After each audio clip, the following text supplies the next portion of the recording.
Thank you very much, Padmanabhan, for the lovely sessions.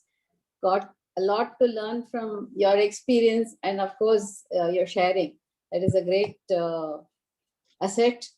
And I'm sure now we will make less mistakes like what happened earlier. Every time, like you said, it was a herd mentality, buying high, selling low.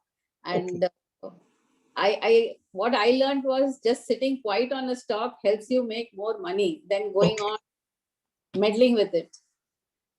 And I remember Swaraj Engines was your recommendation so many years back.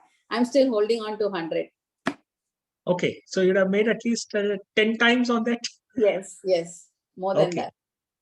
Wonderful, ma'am. Wonderful for your... I sold, I bought 200. I sold 100 at 3,000.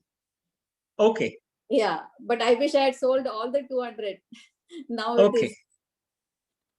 Anyway, good learning experience.